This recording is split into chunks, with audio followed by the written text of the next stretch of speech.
ketika dia mengajar di Collège de France adalah memperlihatkan transformasi cara berpikirnya yang kemudian menyadari bahwa ketika berbicara soal diskriminasi terhadap suku Kabila misalnya yang menjadi awal risetnya di Aljazair, lalu kemudian terhadap sistem pendidikan, itu tidak bisa lepas dari konteks negara yang tadinya kritik Bourdieu itu adalah kekerasan simbolik terhadap institusi gereja yang melakukan kekerasan simbolik atas nama ajaran-ajaran gerejawi, saya kira. Tapi kemudian bergeser, ternyata yang menjadi penting adalah ketika menyoroti hal-hal tersebut dipatenkan di dalam suatu konteks kekuasaan negara, apalagi dalam sistem kekuasaan pasca kolonialisme. Jadi kalau ditanyakan apakah mungkin akan ada pergeseran, katakanlah kalau ini berhasil menjadi norma yuridis lalu terjadi implementasi, apakah kolonialisme itu akan mungkin tetap berlangsung? Sangat-sangat mungkin. Kita tidak pernah menduga pasca reformasi banyak hal yang juga harus kita benahi, termasuk ternyata dari pasca reformasi hingga hari ini Indonesia belum memiliki satu data dasar yang mengintegrasikan data spasial dan numerik, dan itu tentu menjadi riskan bagi kedaulatan bangsa ini. Jadi kalau tadi bicara data adalah terkait daulat desa atas dirinya karena mempunyai informasi yang tepat, akurat, tetapi dalam konteks secara nasional yang selalu diingatkan oleh Mbak Enda Kriastuti, agar saya tidak terjebak seperti seolah-olah Indonesia ada di dalam ruang sendirian di dalam kolonialisme ini tanpa ada interaksi secara global. Saya kira menjadi penting juga untuk melihat bagaimana sistem ini bergulir terus-menerus, ya, dan di era globalisasi tentu saja kolonialisme yang terjadi di desa itu pada akhirnya kalau bicara soal data bukan hanya daulat desa atas data, tetapi daulat republik ini atas data dasar negaranya sendiri. Dan kemudian apakah soal menjamin adanya penggunaan teknologi membuat sesuatu menjadi lebih baik? Saya sepakat dengan tadi yang disampaikan bahwa bisa saja teknologi itu karena pada hasil penelitian lapangan dan juga analisis terhadap norma yuridis terkait pendataan pedesaan, baik itu peraturan dari beberapa institusi, saya kira saya melihat bahwa ini bisa saja sesuatu yang bukan soal menggunakan, ini kembali lagi Polri, bukan soal apakah pendataan ini menggunakan media atau teknologi ini atau itu. Jadi bukan soal apakah teknologinya sudah canggih atau belum. Teknologi itu hanya instrumen. Saya menyepakati tadi yang disampaikan oleh penguji. Instrumennya bisa menjadi pisau bermata dua. Apakah dia menjadi instrumen untuk melakukan berulangnya kolonialisme atau rekolonialisasi, atau dia menjadi instrumen untuk melakukan dekolonialisme. Ini artinya bukan berbicara lagi soal penelitian ini ada di mana, juga bukan soal apakah menggunakan drone, apakah menggunakan satelit, tetapi yang menjadi titik berat dari disertasi ini adalah perspektif kolonialisme dan perspektif dekolonialisme. Dan itu bisa terjadi dengan atau tanpa menggunakan teknologi. Tetapi kiranya para penguji, hadirin yang berbahagia di sini, dekan yang kami hormati, justru itu menjadi tantangan kita semua. Akankah kemajuan teknologi atau ilmu pengetahuan dan teknologi itu menjadi cara model penjajahan baru seperti yang diingatkan oleh Polri, atau sebetulnya teknologi itu membantu membuka ruang partisipasi dan komunikasi sebagai instrumen untuk kecepatan, ketepatan, dan membuka seluas-luasnya akses, bukan hanya menetapkan tetapi membuka akses dan distribusi sumber daya publik kepada publik itu sendiri. Demikian jawaban saya. Terima kasih.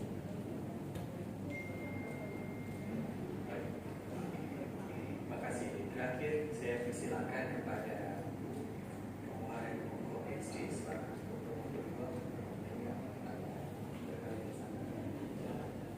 kasih, selamat ya untuk sukses sampai akhir. Dulu waktu memberikan rekomendasi saya pernah khawatir karena dia politisi dan sangat aktif di urusan-urusan parlemen. Saya takut tidak akan pernah sering absen, ternyata tidak, rajin. Dan juga kalau setelah selesai kuliah dia selalu menyinggung kekasan untuk power-power. Itu luar biasa. Jadi ini bukan istilahnya itu membuat disertasi dengan didelegasikan, bukan dia buat sendiri. Itu luar biasa. Ya, selamat untuk Rike. Saya hanya punya satu pertanyaan. Pertanyaan saya melalui sebuah anekdot saja. Ya, ada anekdot Gandhi waktu kuliah di London itu kan banyak orang, ada dosen yang tidak suka dengan Gandhi. Lalu suatu ketika dia mencoba menjebak Gandhi dengan pertanyaan, kalau di depanmu disodorkan satu kantong uang, ya satu kantong kebijaksanaan, apa yang kamu ambil? Gandhi dengan cepat berkata, tentu saja kantong uang. Ada kesempatan dosennya itulah mata kita.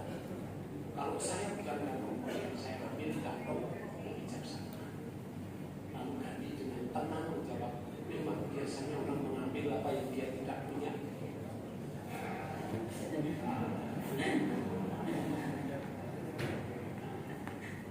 Saya hanya mau mengatakan apa? Di dalam pendataan, dalam wawancara yang belum pernah sempat dibuka di sini, pertanyaan-pertanyaan pewawancara bisa dijawab secara itu. Ada yang normatif supaya kelihatan baik, saya jawab begitu. Tapi pendataan bottom up yang saudara Promovinda mau perjuangkan, kan yang sebetulnya yang jawaban Gandhi itu yang ingin dijawab. Ya kan? Bagaimana teknik untuk dia sampai itu kan tidak mudah. Jadi saya kira nanti juga dalam mendesain wawancara hal itu perlu diperhatikan. Coba kalau wartawan tanya ke koruptor, apa koruptor ya jawabannya apa? Tidak. Wartawan yang pintar akan mengatakan, apa sudah 25 tahun bawa bekerja, kok nggak kelihatan jejak-jejaknya ya? Lihat itu di rumah ada 5 garasi, baru ketahuan kalau koruptor. Ya, jadi teknik bertanya gitu ya seperti itu. Atau maaf saja seorang ibu rumah tangga curiga suaminya selingkuh dengan pembantunya ditanya, "Nom, kamu selingkuh sama bapak ya?" Jawabannya apa? Tapi ibu yang pintar tanyanya apa? "Nom, ya. Kok selingkuh? Bapak pulangnya malam terus? Biasanya jam 6 sudah sampai rumahnya jam 9. Jangan-jangan main dengan sekretarisnya ya?" Apa jawabannya? Ibu itu cuma mau bikin saya jam dulu aja. Jadi ketahuan ya toh? Ya. Nggak, maksud saya hanya ingin mengatakan ini kan pendataan yang bottom up ini mendapatkan jawaban yang sungguh-sungguh terus ya. Dan bagi saya akan masuk yang tadi dikatakan heterodoksa. Dan heterodoksa inilah yang akan membawa kepada akhirnya supaya ada suatu perubahan yang sangat berat. Nah, kan itu tidak hanya sekedar mengubah regulasi, pasti itu harus punya infrastruktur. Nah, bottom up ini apa tentunya bagaimana regulasi bisa mulus? Silakan. Terima kasih yang terhormat penguji dan sekaligus promotor Dr. J. Haryanmoko. Saya coba menjawab pertanyaan Bapak tadi. Saya kira analogi yang cukup menarik. Saya tidak sempat bertanya seperti itu. Jadi curcol ini ya. Nah, tadi bagaimana agar datanya itu tidak normatif, lalu apa yang harus instrumen apa atau resources apa yang bisa digunakan agar pada saat wawancara itu kemudian fakta-fakta yang sebenarnya yang aktual, yang akurat yang disampaikan oleh warga yang diwawancara. Pertama, model pendataan data desa presisi sebetulnya ini adalah temuan dari Institut Pertanian Bogor dan sudah dilakukan di beberapa tempat. Itu menarik kiranya bahwa enumeratornya itu bukan supradesa, bukan otoritas yang berada di luar desa, tetapi enumeratornya pertama kali adalah warga desa sendiri. Di dalam pendataan yang kami terlibat di 3 desa area studi, enumeratornya per RW atau per banja atau per dusun 3-5 pemuda desa, sehingga para pemuda desa ini lebih mengetahui. Jadi nggak mungkin bohong, misalnya sering mengaku tidak mampu padahal mampu untuk mendapatkan bansos misalnya. Karena dengan dibantu oleh teknologi, maka untuk mengupload data itu bahkan harus di titik koordinat rumah yang sudah dikoding melalui pendataan spasial. Ini secara teknis dulu. Jadi pertama kali melakukan pendataan spasial yang menghasilkan 5 jenis peta, yaitu peta administratif, peta infrastruktur, kemudian peta topografi, dan peta ini kemudian menjadi peta kerja untuk melakukan pendataan numerik. Nah, ini bedanya dengan yang dilakukan pada saat ini oleh institusi negara, melakukan pendataan spasial peta batas desa seperti kami sampaikan dalam persidangan sebelumnya itu kosong, hanya batas desa input kemudian ditentukan dari atas, atau misalnya peta dari BPS dan Perstat, ternyata peta itu dilakukan dengan menggunakan tidak nyasar begitu. Jadi bukan untuk mendeteksi akurasi dengan titik koordinatnya seperti itu. Tetapi apakah ini bukan terlalu benar atau salah? Karena memang di aturan norma yuridisnya belum dikatakan seperti itu, dan BPS bekerja tentu dengan prinsip soal dengan menggunakan survei, dengan agregat, data presisi, kecuali seharusnya pada sensus itu adalah by name dan address. Jadi lagi-lagi karena dia memang di dalam 3 kesalahan implementasi teknokrasi itu dianggap sebagai sesuatu yang legal. Nah, kembali lagi bagaimana cara untuk menjaganya? Saya kira pelibatan warga itu bukan hanya sekedar klaim.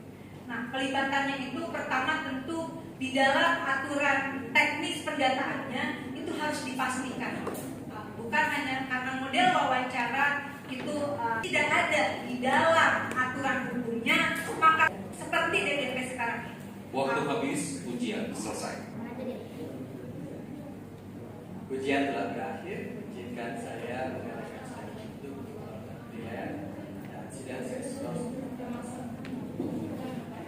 Tim penguji promosi doktor Universitas Indonesia dipersilakan untuk menuju ruang sidang tertutup untuk melakukan penilaian. Hadirin dimohon berdiri.